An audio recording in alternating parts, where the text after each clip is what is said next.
cast. Hello, campers. David Walliams. Who you gonna call? Yvette Fielding. And their team captain, John Locke. And facing them tonight, relocate, it's Phil Spencer. The big mouth from the deep south, Reginald D. Hunter. And their team captain, Jason Manford. Now, welcome your host, Jimmy Carr. Hello and welcome to 8 out of 10 Cats, a show about opinion polls, surveys and statistics. Did you know, for example, if you stroke a cat 70 million times, you develop enough static electricity to light a 60-watt bulb? It also explains Susan Boyle's hair. 31% of taxi drivers don't take a break whilst at work. You'd think that would make them cranky and opinionated. And a teaspoon contains 120 drops of water. That's according to research by Professor, probably, from the University of... Yeah, I reckon. Let's get started.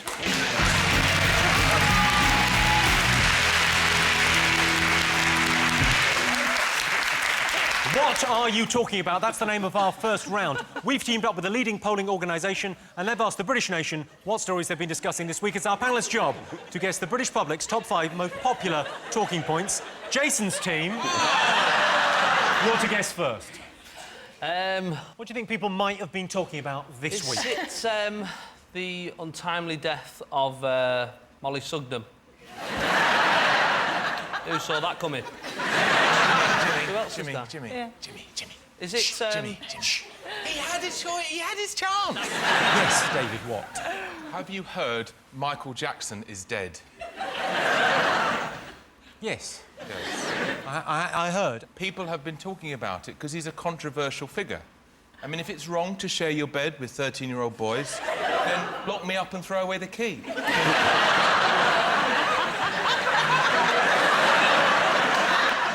I just thought the coverage, like the night he died on Thursday, was it Thursday when it happened? Thursday, yeah. I mean, I sat there all night just flipping channels between BBC, Sky News, just trying to see how many different ways you can say Michael Jackson is dead.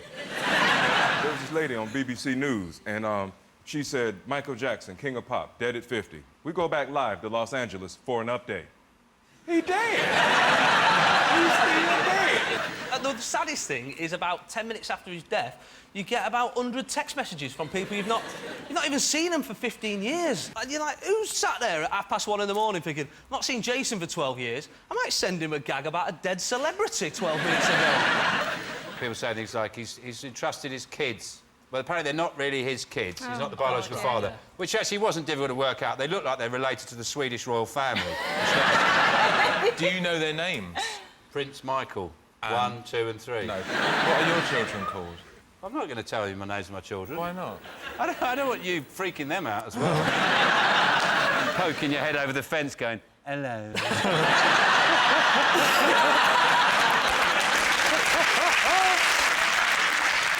Are you sad about it? For me, it's a little bit like when Diana dies. I couldn't give a fuck.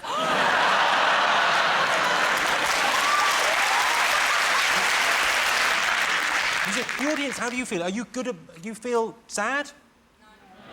No, it's a weird one. A few of you, yes. Now, I read in the paper, the big story, the real tragedy around Michael Jackson's death was the fact you were looking for a house and you lost out on the deposit.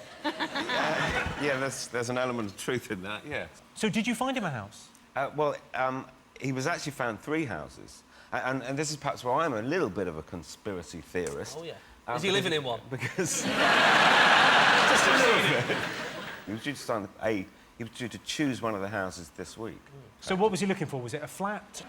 Fairground, isn't it? Has it got an ensuite? Has it got a waltzer? Well, what was he looking for? He needed what was essentially a stately home, but it needed to have all the mod cons of a gym and a cinema and a panic room and that sort of thing. But I think what's quite interesting is they were going to have a state funeral. People were going to go and see his coffin. What they're going to do instead of a state funeral, they're just going to dangle him out of a window for 30 seconds.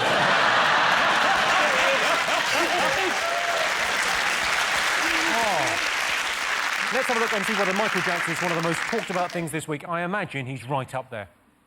Yes, indeed. I think the highest percentage we've ever had. Yes, Michael Jackson has passed away. You could tell Michael Jackson wasn't well. He hasn't looked himself since about 1984. Jason, what else have the nation been talking about? It's been hot.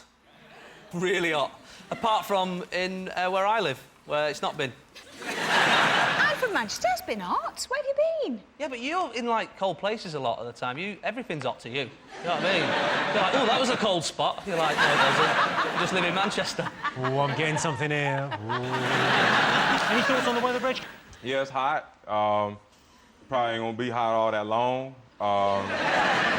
And if it stays as hot as it is, you're gonna have Spanish people coming over here to have sex. So... Isn't there some government new system, an alert system? There is now an us when it official was going to be alert. hot? Yeah. What a load of old Yeah. rubbish. Sorry. As opposed to what you do.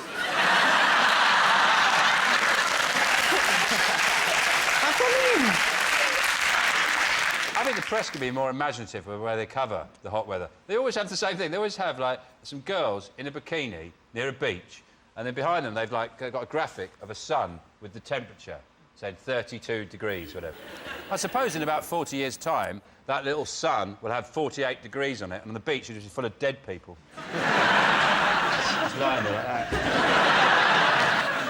Let's have a look and see whether the hot weather is one of the most talked about things this week. Yes, it's been really hot this week. The pavements in London were hot enough to fry an egg. Yeah, I'll have mine dog shit side up.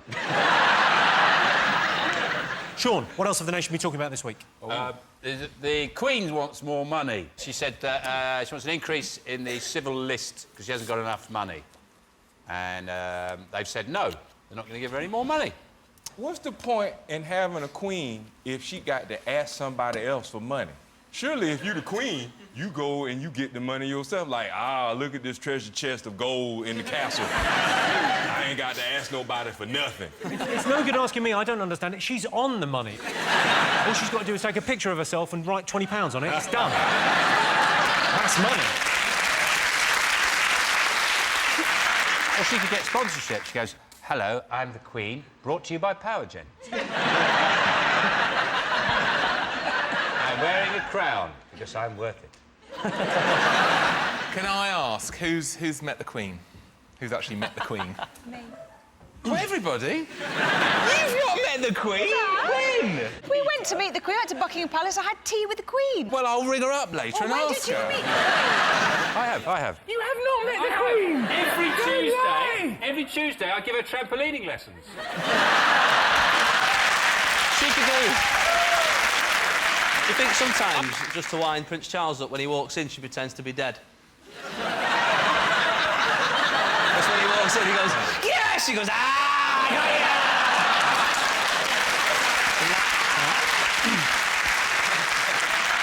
Let's have a look and see whether the Queen's financial problems are one of the most talked about things this week. Yes, this is the story. The Queen has asked for an extra £7 million from the taxpayer. If the Queen is struggling to live within her means, there is a simple solution. She should book 50 nights at the O2 and then fake her own death. Fingers on buzzers. What else have the nation been talking about? Jason. Is it that the US Army, the soldiers, they've pulled out of Iraq? They've withdrawn from Iraq, apart from the 128,000 soldiers that are going to stay there. Imagine being that. That was a good news, bad news day, wasn't it? Good news, we're leaving. Bad news, you're staying. All right. The soldiers are withdrawing from Iraq. Yeah, go home, quick wash, straight off to Iran. It does seem a bit weird, though, doesn't it? Finish there, that's all perfect. That's all fine. We've brought peace and stability to that region. There was an amazing report in the paper. They genuinely put this in the paper without any kind of sense of irony or whatever. They said Baghdad is now safer than Mogadishu. Mission accomplished. Let's have a look and see whether US soldiers leaving Iraq is one of the most talked about things this week. Yes!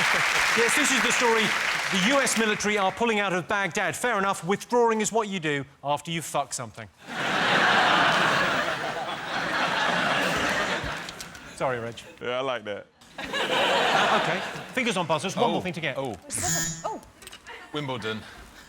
Wimbledon, Jimmy. Go on, tell me more about Wimbledon. Wimbledon is a time when people play tennis together. Correct. No, but have you got into the swing of it? Because, you know, when everyone takes up tennis when Wimbledon's on, I bought some Robinsons and I'm thinking of investing in a swing ball. They should do swing ball, shouldn't they, as well?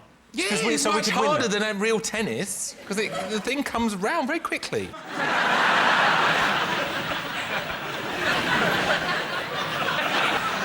Also, we've got Andy Murray. It's a weird... Obviously, when we're recording this, we don't know whether he's got through to the final, whether he's going to win. Loads of people were complaining about Andy Murray, said, oh, yeah, but I don't really like him. He's not very likeable. And I think, well, he's trying to win Wimbledon, not present this morning. Have you been following the tennis? I watched it the other day. I enjoyed it when they had the match on late at night with the roof. I think there's something wrong with putting a roof on Wimbledon. It's you're tampering with the very fabric and a sort of national institution that it rains at Wimbledon. It's like putting doors on Stonehenge or something like that. It's wrong. I'd like it if, as the roof closed, the ground opened up. And all the crowd fell in. I like the grunting, though. That's where they earn their money, don't they? The grunting, which they're trying to ban. How can you ban grunting? Shoot them. I'm a blind bloke who normally hunts pigs, like that, sitting there, and he hears a... To be honest with you, I think that's a ratings winner. It is weird when you listen... Like, I was watching a match the other day, and I had it on Sky Plus, so I was watching it about 1 o'clock in the morning. My wife was upstairs, and she could hear grunting coming from the telly. It's like, what are you watching? I was like, just the ladies playing tennis, that's all. Like, you know what I mean? So why is there a bass guitar making some music? I don't know. Was the lady playing tennis going, oh, yeah, big boy. Oh, oh.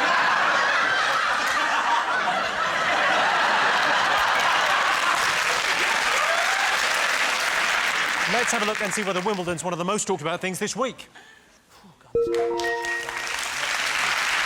Yes, it's Wimbledon. Andy Murray isn't ever going to win Wimbledon. It's the British way. We hear some good news, we get our hopes up, and then we get disappointed. It's like when we heard Margaret Thatcher was in hospital. So those are our top 5 stories this week. In other news, parole has been denied to Ronnie Biggs, the great train robber. I say great train robber. He robbed one train and he got caught. It's not great. And Wayne and Colleen Rooney have chosen a name for their baby. They're going to call it Wayne. Wayne chose the name. It was either that or cup or ball. So at the end of that round, Sean, David and Yvette have 3 points. Jason, Phil and Reg have 2 points. Welcome back. Our next round is called Pick of the Polls. OK, Jason, your turn first. As we've got you, the expert, I reckon we've got this covered then, this for sale sign. This week, estate agents are saying the property market is on the up. So we polled our studio audience and asked them, do you believe the estate agents? I'd say that the market is on the up. Maybe for once, the estate agents are telling the truth. It's like the boy who cried wolf, Phil. Have been such lying bastards for so long. Do you trust them yourself? Because, I mean, you're working with them, trying to get a good deal for the people buying the house. Yeah. Do you trust them? I always have to remember that they are working for the other side and they're doing their job. They're trying to sell a house for the most amount of money possible. They don't really care who they sell it to or whether it's the right house for that person. And we moved house last year, so we walked around this house. My wife has loads of questions, like, lined up. You know, what are the schools like around here, what the neighbours like, all that sort of stuff. And then the woman who owned the house, she said to me, have you got any questions? And I sort of panicked, and I said, oh, is this house in a Domino's catchment area? Can our kids get into the best Domino's? That's what I need to know. Are you married, Phil? Yes, I am. Do you remember in Heat magazine when you did an interview and the question was, have you ever been chatted up by another celeb? Yes. And do you know what your answer was? Yes, very well. What was it? You.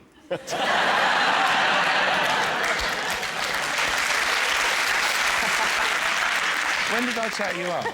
No, I was bidding for a dress. Yes. There was a dress that I thought my wife would look very beautiful in. Well, I heard this voice in my ear. Yeah.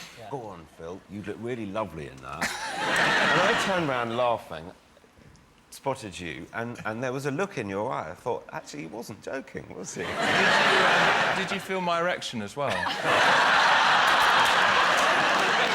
Sean's embarrassed. Well, you can confuse embarrassment with boredom. It's a very similar thing. OK, so this week, estate agents are saying the property market is on the up. We polled the studio audience, we asked them, do they believe the estate agents? No, they don't. OK, well, I can tell you the answer is no. The majority of the audience, 56%, don't believe estate agents when they say the market is going up. Estate agents are terrible liars, or as they would put it, delightfully untruthful with a huge potential for exaggeration. Sean, David and Yvette, what do you like the look of? The fat man on the beach. You've chosen the people on the beach. Here is a clip to illustrate that question. It's time for Zui King English, a new morning training program for Japanese. Zui King English is truly a revolutionary method to make your muscles learn English. Are you ready? Let's Zui King English!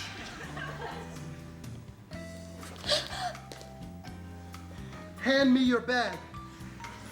Don't move! If you do, I'll kill you.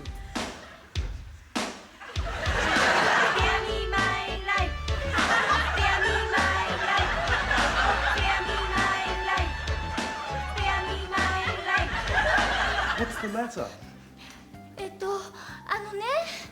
Calm down and speak slowly. I was loved by 2 men. I was loved by 2 men.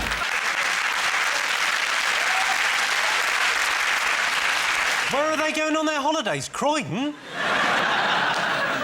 Here's the question. Most Brits think there's no point trying to speak a foreign language while on holiday. Is that true or false? I agree. I think the majority of our population will probably agree with that. So have you ever learned a language to go away anyway? I've tried to say a few little words. So you know the French and the Spanish for is anybody there? So what do you think? Do you think most British people think there's no point in trying to speak a foreign language while on holiday? Well, it'd be very stupid if you go to the Isle of Wight. Nobody would understand you, would they? If you were going around the Isle of Wight, you go, "Où est le banque?" They go, "Don't you on about, mate." Reg, have you ever learned any other languages? Sometimes I've made up words in another language. There's a French word I made up, j'en t'ai flou. What does j'en t'ai flou mean? It means whatever. So, like, if someone says, you're in a restaurant and a French person says, do you want red or white wine? You go, j'en t'ai flou. When I say it to French people, you know, it catches them off guard. You know, they feel like it's a French word they don't know. And they feel embarrassed because I'm not French, yet I know it. And I say, well, maybe you ain't really French then, man. We're good at pointing stuff. That's what we do very well. Croissant. Croissant. Put some gravy on it.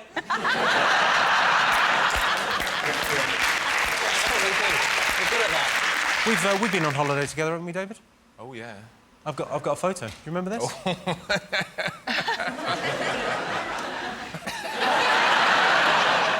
I wanted to find the ugliest lady boy. And there he is on the right.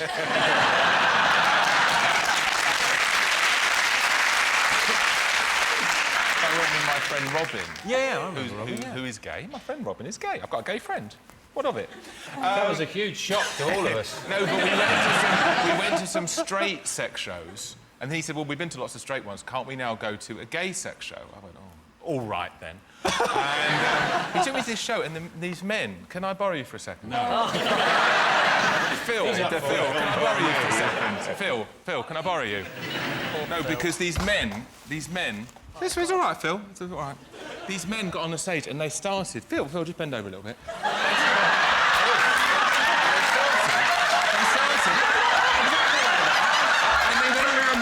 And they went round to people's laps. Go, lean over, Phil. And they started bombing. Lean over, Phil. They started bombing people. I was shocked. There's nothing you can do. I was shocked and horrified, and I only stayed an hour. So most Brits think there's no point trying to speak a foreign language while on holiday. True or false? True. Yes, true. Jason? It's got to be true, hasn't it? Do you think? It's got to be true. We said true. Yeah, but we can also say... No, you're just copying what we've said. Hey, man, you didn't invent the word true. All right, then, David, we'll go false. Yes. OK, so you're going false. I can tell you the answer is false. Oh, yeah! Yes, 82% of Brits think you should try to speak a foreign language while on holiday. I think it's pointless. Los pointless. No needy learning language, comprende? So in the end of that round, it's 3 points to Sean's team and 4 points to Jason's team. And the winner is the name of our final round. Here is your first one. Best way to get the attention of someone you fancy.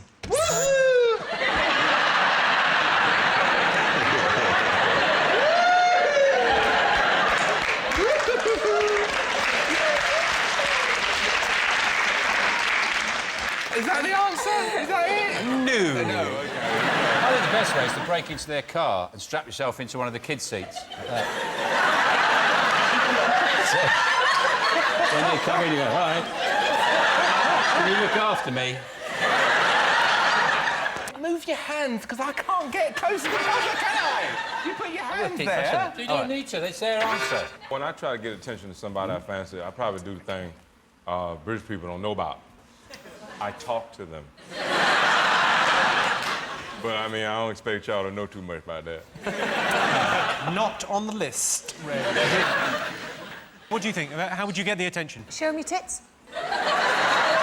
Show 'em your tits isn't there, but you know what? That is going to work. Build a fun fair in your garden.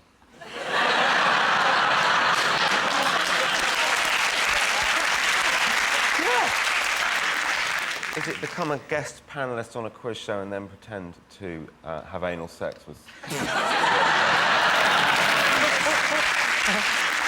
When I chatted up my wife, I just exaggerated a bit, like I told her I had a Passat. I didn't. I didn't even have one. What were you driving at the time? Citroen. It was a bit embarrassing on the way home. I was like, can't find my Passat, let's just take the Citroen. Is it shoot a pigeon? Flying near them. And they just chat to them, just go... You're very close with that, Sean. A buzzard. It involves telling them something. Tell them they've got nice eyes. Nice arse. I'm going to give you that. The answer is compliment them. Yes, the best way to get the attention of someone you fancy is to compliment them. As in, court, you're a fast runner. You nearly got away.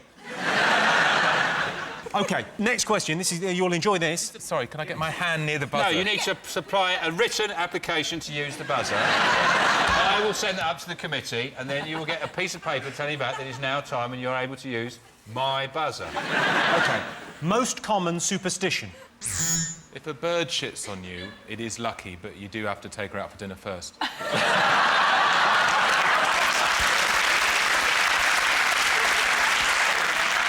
Can't leave your shoes either. Shoes, you don't put new shoes on. In the sea. Don't put your shoes in the sea. No. That's very unlucky. On a tabletop. Or the sea. OK. Yeah. Put your hands in a fire. OK. What about the magpies thing? And I never know whether it's one is... Well, it's you've one got for... to see two. Well, there's that one. One for sorrow, two for joy, three for... all that. I always say... I've got a new one. It's one magpie. Oh, look, it's a magpie. Two magpies. Oh, it's a couple of magpies. Three magpies. Oh, it's a lot of magpies. Four magpies. Have I left some bread out?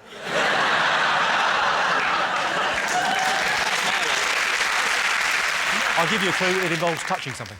Touching wood. Oh, yes. Correct. Right answer. Oh. Yes, the most common superstition in Britain is touching wood. Is there life after death? On the one hand, you've got scientists like Richard Dawkins and Stephen Hawking saying no. On the other hand, you've got Mystic Meg and Yvette Fielding saying yes. I don't know who to believe. Well, that sound tells me it's the end of the round and the end of the show, which means the final scores are Jason, Phil and Reg have 4 points, Sean, David and Yvette have 5 points. They're the winners. Thanks to all our panellists, our wonderful studio audience, and to all of you for watching at home. That's it from us. Good night.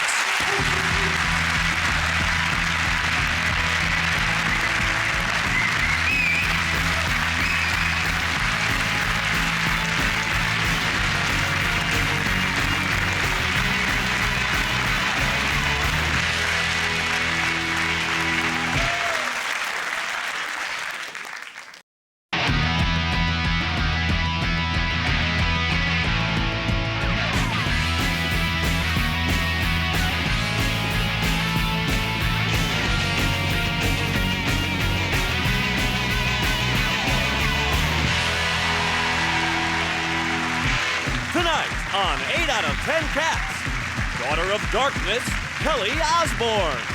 he took the midnight train from Georgia, Reginald D. Hunter, and their team captain, Sean Locke. And facing them tonight, the cream of Manchester, Harry Christian, Peep Show Lady, Izzy Sooty, and their team captain, Jason Manford. Now, welcome your host, Jimmy Carr.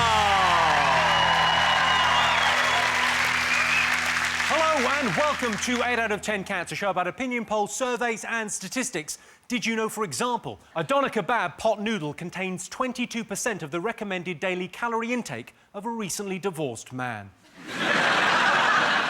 An octopus has 3 hearts. Perhaps that's why they're so clingy.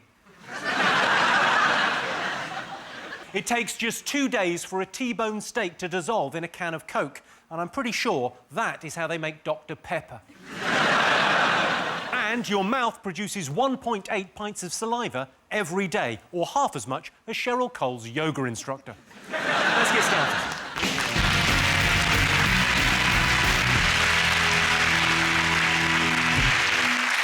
What are you talking about? That's the name of our first round. We've teamed up with a leading polling organisation, and they've asked the British nation what stories they've been discussing this week. It's our panellists' job to guess the British public's top 5 most popular talking points. Jason. Well, it's got to be Michael Jackson's funeral, hasn't it? What, sorry? Is he dead? Did you watch it? Oh, I caught the last half hour. Thought it was quite nice. I mean, everyone's been slagging it off, saying it was a bit, you know, a bit cheesy and that, but if you could have Stevie Wonder singing at your funeral, you'd have him, wouldn't you? I mean, you'd rather it was your 40th, but, you know, you'd have him, wouldn't you? The weirdest thing was all the fans. There was, like, millions of fans dressed up like Michael Jackson. Now, can you imagine being at your nana's funeral, right? Just coming out and everyone's dressed like her. You're like... The thing that I love is how people forget about the bad stuff with the kids. Oh, yeah! Oh, that. he was nice, though. He did really good music. Just like, when anyone dies, that's always what happens. Like, this man murdered 20 prostitutes. Ah, but he was good at macrame. I'll be honest with you, I think when glitter goes, people will remember the bad stuff. Kelly, did you watch it? I thought the whole thing was a bit much, to be honest. I mean, all of his brothers wearing the glove. Do you notice the detail of that? Because they clearly bought 5... I know, someone told me this, I thought it was so funny. Instead of buying each one of them a right or a left-handed glove, they bought, like, 6 pairs and split them between 12, so some of them had them on the left hand and some of them had them on their right. The weirdest thing I read is that they're going to put him in a concrete tomb so crazed fans can't dig him up. Who is doing that? Seriously? Who is that much of a fan? Like, hey, love, I know we missed out on tickets for the memorial service. Come in the lounge. No, but won't his face not decompose because it's plastic? I don't think it will. I think it'll stay pretty much as is. Yeah, he's like a bag of nappies. 500, 600 years. But I think the weird thing about it is it's not really the funeral, is it? It's like a sort of pre-funeral. It's like he's engaged to be dead. In a way, he said, well, we're dead, we're preparing for his deadness, but his deadness hasn't happened yet. We haven't got the full deadness, because his funeral's going to go on for ages. People are going to be making jokes about his funeral for about 2 or 3 months. It's like the death that just keeps on giving. Reg, did you watch it? I came in about halfway through, and first half hour, I thought it was about like some kind of music competition. And, were you voting at home? Yeah, Going, wow, it's a concert, man. I started watching it, and then they flashed on the coffin, and I was like, oh, Michael Jackson dead. What did you expect Simon Cowell to press a button and go, Yeah, well, I love that Shaheen. He was on it, wasn't he? He was going to play with Michael Jackson at the O2. Which everything you say turns into some innuendo. As you watch it, you could play the Michael Jackson double entendre drinking game. Every time somebody went, he touched so many people. Way! I'm just saying, for Shaheen, I think playing with Michael Jackson for 50 dates, that would have stretched him.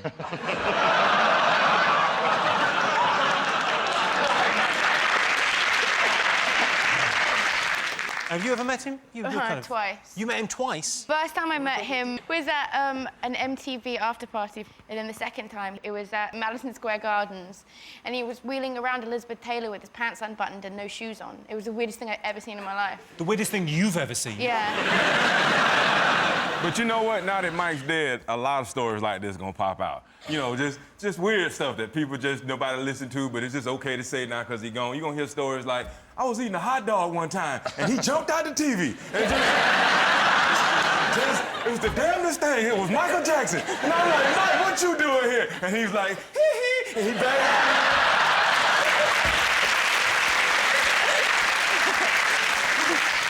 But there's also a thing about his saying he'd be singing in heaven with the angels. And I was thinking, if he gets into heaven, we're all going. Aren't we? Oh, me.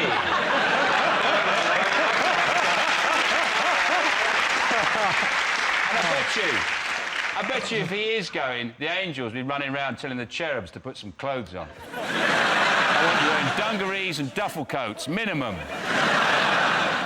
Let's have a look and see whether Michael Jackson's one of the most talked about things this week. Of course it is. Yes. Yes, Michael Jackson's funeral took place this week. 12-year-old Britain's Got Talent finalist Shaheen Jaffa-Goli performed at Jackson's funeral. He raised the roof of the Staples Centre and the lid of the coffin. Go on, what else have people been talking about this week? MI6. Is it MI5? I don't know this. MI6. MI6 is foreign intelligence. MI5 is home. MI4 is like parks and waterways. And MI3 is clamping. Which one does furniture? MFI. The head of MI6 has been put on one of those Facebook. His wife has put him on Facebook. And generally people think that's not great, that people know what the head of MI6 looks like in his trunks. It's a very funny picture because he's playing football on a beach like this. He's going... You can't see my legs, but it's very funny. I bet he was thinking, I wish my wife would put that other photo on where I'm going like this. Someone said, some expert as well, said that the Taliban get 80% of their information from social networking sites like Facebook and Twitter. Really? Really? Yeah. 140 characters. Quickly. Osama, Stephen Fry is having another bagel for breakfast. Yeah, but also, where's the harm? I mean, it's only holiday pictures. You know, what's she going to do? Like, oh, yeah, as you're flicking through, that's the one of us in the Seychelles. That was one we went down to Devon. That's the one of the inside of a nuclear submarine. Don't... Oopsie-daisy. Well, no, it's mostly for him, because obviously he's embarrassed, but now he has to kill her. She'll just be hanging out of the washing, go, ooh. What the hell is a woman of her age doing on Facebook when she's married anyway? I agree with you, Kelly. I'm impressed that my mum can even turn on a computer, and I think that's the way mums should be. Last night, my mum said to me, get this working for me. And she handed me her computer, and I said, Mum, you press power. So I leave the room and I come back, and she's still looking at it, trying to figure out how to turn it on. Do you think whatever your dad's got is catching? That's not just a mum thing. My brother, he's only 25. I caught him once. The computer was there. He was trying to type some stuff up, and he said, I need to print it out. And it wasn't printing out. And I was going, oh, it'll work itself out. Just connect it. And I left. I come back 10 minutes later, and he had the monitor of the thing looking at the... He turned it round to face the printer going, but he has got paper!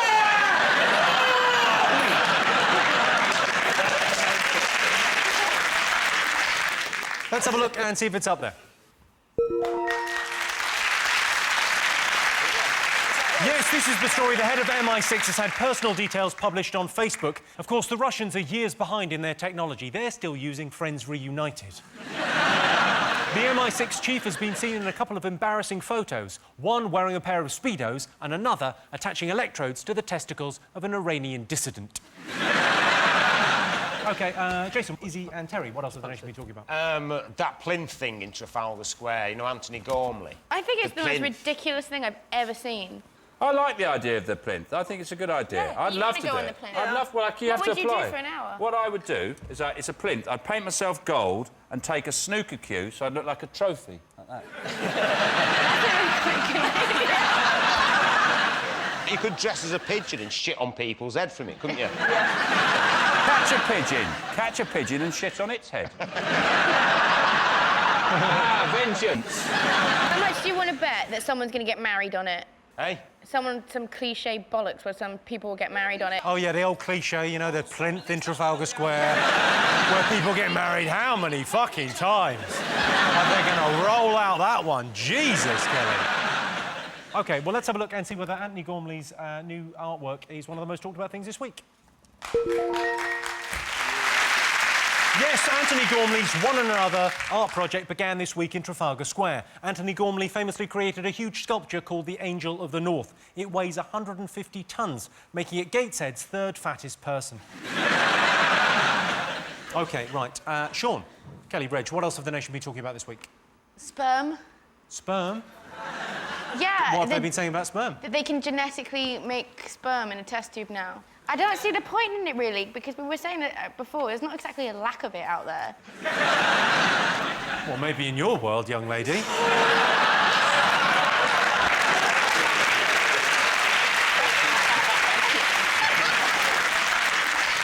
Basically, they've cloned a human sperm, haven't they? But all they've got to do now is get it down to scale, because currently it's quite big. It's like a live turbot.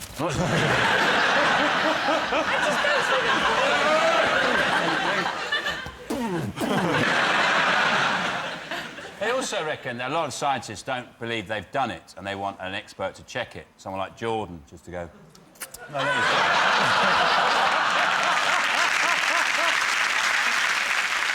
I can tell you it's not one of the most talked about things this week, but this is the story that scientists have created sperm in a laboratory for the first time. You'll find the results of their experiment spread across the pages of New Scientist magazine. 2 more things to get fingers on buzzers. The cricket. Ashes. The cricket. I imagine you're quite a cricket expert. I live right near the cricket ground, but I know absolutely fuck all about cricket. I think it's the most boring thing in the whole entire world. It's like fat man's baseball. They've appointed an official poet for the Ashes. They have an official poet? They have an official poet writing a poem about every game. Oh, it's literally the Everest of shit. The big problem is that it's in Wales, isn't it? That's what they're kicking off about. There's people in Wales going, we don't want it. We've got Torchwood, why do we need this? Do you play cricket, Reg? No, I'm kind of like Kelly, man. I don't despise it, but I don't get it. It's like, I was trying to get into it, and then I found out that you could play like 5 days and still not have a winner. I was amazed by that, man. That's like having sex all day and nobody comes. Just, you know. Let's have a look and see whether the Ashes is one of the most talked about things this week. Yes, the Ashes started this week.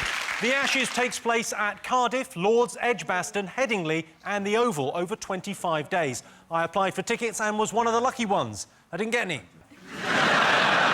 OK, one more thing to get fingers on buzzers. What else have the nation been talking about?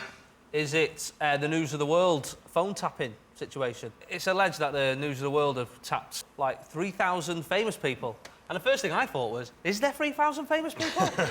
I've thought about it all day. I can think of 83. There's Nolans, that's 5. Yeah, they were my first 5, Sean. But who are the Nolans in all now?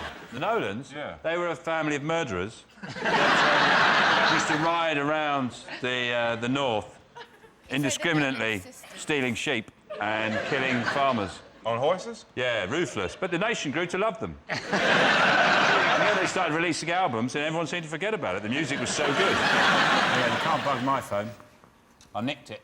The phone you nicked might have already been bugged. Yeah, but they won't know it's me. They'll think it's that nun's.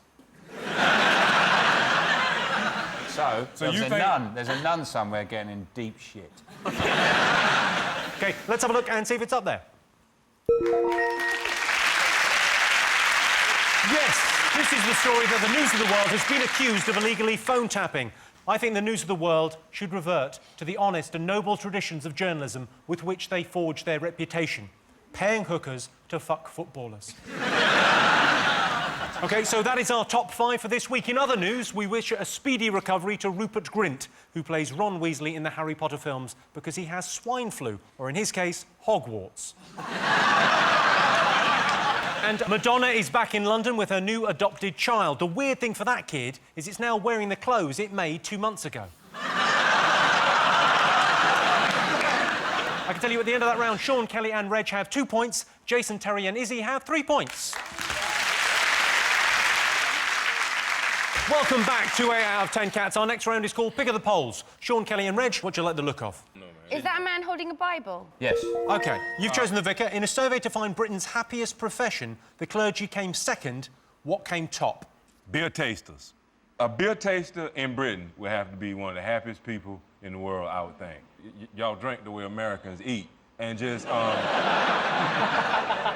you got to go a long way to be an alcoholic in this country. Yeah, you really have to. You really have to perform. And there are towns where you can't be an alcoholic. Places like Newcastle, where it's just not feasible. No. I've never seen women drink as much as they do in Newcastle. Man, on weekends sometimes they dress up like hookers too. It's great. Kelly, if you had a real job, this is just a scenario. It's not going to happen. real No one's going to job? make you do a real job. What would you like to do? Oh, is this a real job to you? Yes, it is. Bringing joy to the nation. Jimmy,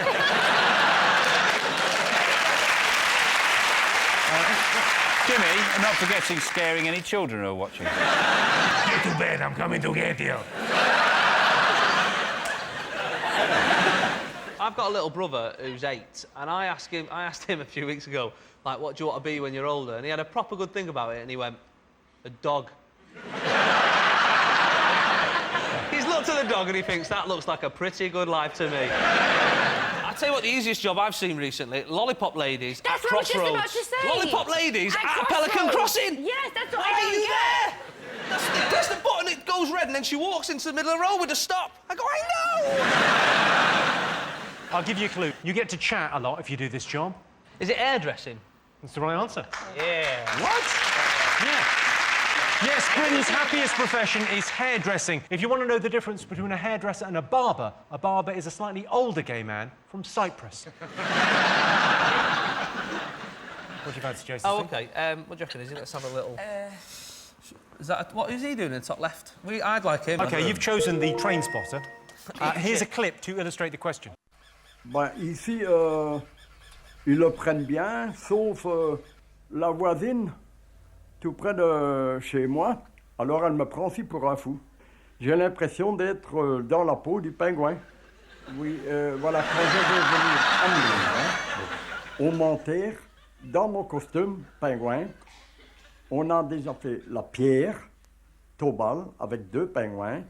Et puis alors, pour le moment, on est en train de faire le cercueil avec le couvercle en forme de pingouin et le tissu à l'intérieur avec des pingouins. Je me considère comme un belge, typiquement belge, oui.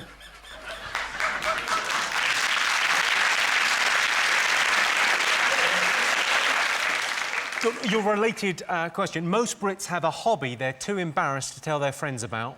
True or false? It's only posh people who have hobbies, really, isn't it? It must be train spotting has got to be the most embarrassing, hasn't it? You see, you do always feel a bit superior to those people who are train spotting. I get the train at Stockport and there's a bloke spotting trains and I'm like, well, I can do that, mate. That's a piece of piss. Why don't you go out to sea and try and spot them? You know, challenge yourself. I actually think... I mean, that's the real skill. There are that many different kinds of trains. It's about the numbers on the trains as opposed to the model. So they look for numbers? Yeah. Or if they've got a big face on the front, you can tell if it's Thomas or Edward or Gordon. Do you know what my hobby is? What's your hobby, Sean? I like going up to people who've got those Sanskrit tattoos and get my Sanskrit English dictionary out. So, what do you think that says? It says, David. No, it doesn't. It says garage. OK, so what do you think? Most Brits have a hobby they're too embarrassed to tell their friends about. I'll say false. We said false. So you're saying false? You're saying... We're going to go false. So you're going false, you're going false. I can tell you the answer is false. Yeah. Yes, the answer is false. Only 5% of Brits have a hobby they're embarrassed about. I could tell you my hobby, but then I'd have to kill you, which coincidentally is my hobby. So at the end of that round, I can tell you it's 3 points to Sean's team and 5 points to Jason's team. Yeah. And the winner is the name of our final round. Here is your first one. Worst thing about nightclubs. Slags. No, it's worst thing. No, there's never enough of them. Never enough slags? Slags. I don't know what you lot are complaining about. You'd never get laid if there wasn't slags.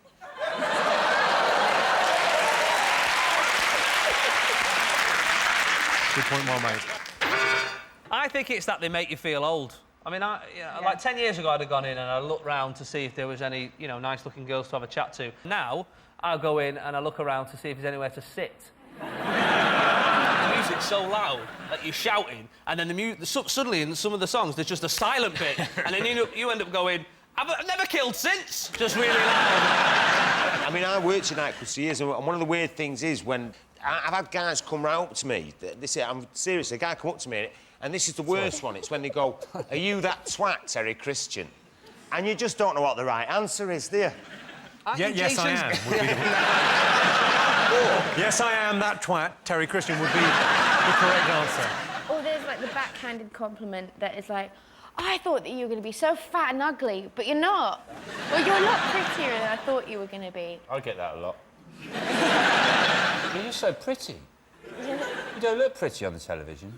But actually, you're beautiful. Your skin is so soft, Sean. Can I hold you? And then they cradle me like that.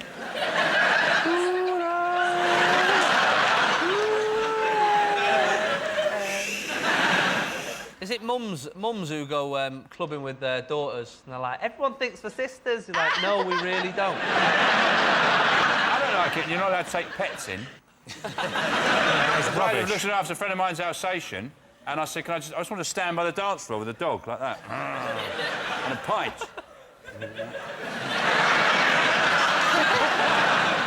Also, there's no creche. Often my partner works nights. And what, am I supposed to stay in? I should be able to take the kids to a creche, go, there's some crisps, there's some lemonade, Daddy's going dancing. OK, so, worst thing about nightclubs... The drinks are a bit dear. That's the right answer. Nice.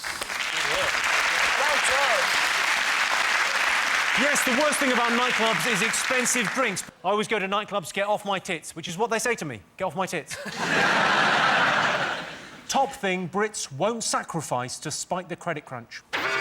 Is it, like, just crap from IKEA that you don't need? You've gone in to buy, like, a Billy bookcase, but you come out with, like, a lime holder. 200 tea lights. I just want these 200 tea lights. I might need to power a runway. Is it crazy straws? How crazy are you talking, Sean? I'm talking mental straws. Straws, where you start sucking, it's a week before you taste anything. It goes over there. It goes into a different borough for a bit, and then it comes back. I would say tea, because tea is a big deal to people over here, man. You walk in their house, first thing they do is offer you some tea. If you have a stroke and you seem to be coming back from it, they offer you some tea. I mean, you could have just had an abortion, your husband could have left you. But the first thing they will offer you is some tea. Yeah, so I just think people won't do without no tea over here. Yeah. Well, you're not a million miles away with tea. Coffee. I'll give you a clue. It's a foodstuff. Steak. I'll give you that. Bizarrely, the top thing Brits won't sacrifice despite the credit crunch is meat. I'm not sure I agree with the morality of eating meat. I only eat what I can kill, but there's not much meat on a sleeping vagrant. Well, that sound tells me it's the end of the round and the end of the show, which means the final scores are Sean, Kelly and Reg have 4 points, Jason, Terry and Izzy are the winners with 6 points. Thanks to all our panellists, our wonderful studio audience, and to all of you for watching at home. That's it from us. Good night.